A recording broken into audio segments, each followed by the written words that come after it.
আমরা আজকে unexplained tiredness অর্থাৎ কারণ ছাড়া যে দুর্বলতা সেটা নিয়ে আমরা কথা বলতে চাই। আমাদের মাঝে মাঝে দুর্বল লাগে, যদি ঘুম কম হয়, খাওয়া কম হয়, বিশ্রাম কম হয়, দুর্বলতা লাগতে পারে। এটি হচ্ছে স্বাভাবিক।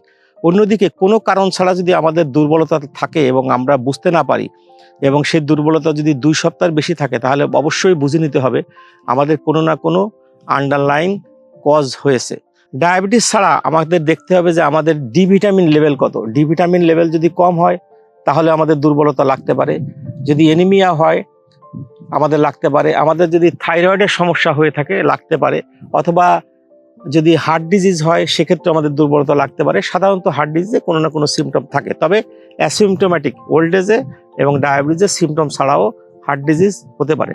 অর্থাৎ দুর্বলতা লাগলে আমাদের প্রধান কাজ হচ্ছে যে আমাদের ডায়াবেটিস আছে কিনা সেটি চেক করা, আমাদের থাইরয়েডের কোনো সমস্যা আছে কিনা সেটি চেক করা, আমাদের ভিটামিন ডি আছে কি, ডি এর ডেফিসিয়েন্সি আছে কিনা সেটা চেক করা, এনিমিয়া আছে কিনা, রক্তশূন্যতা আছে কিনা সেটা চেক করা।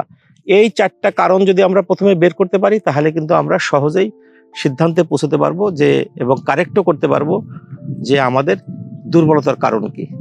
এই যে প্রধান কারণগুলো বললাম, এই প্রধান কারণগুলো যদি আমরা নির্ণয় করতে পারি তাহলে কিন্তু খুব সহজে কারেক্ট করতে পারি, এবং কারেক্ট করলে আমরা সুদূর প্রসারী বিভিন্ন ধরনের খারাপ ইফেক্ট থেকে ইনিশিয়াল স্টেজে আমরা ভালো থাকতে পারি।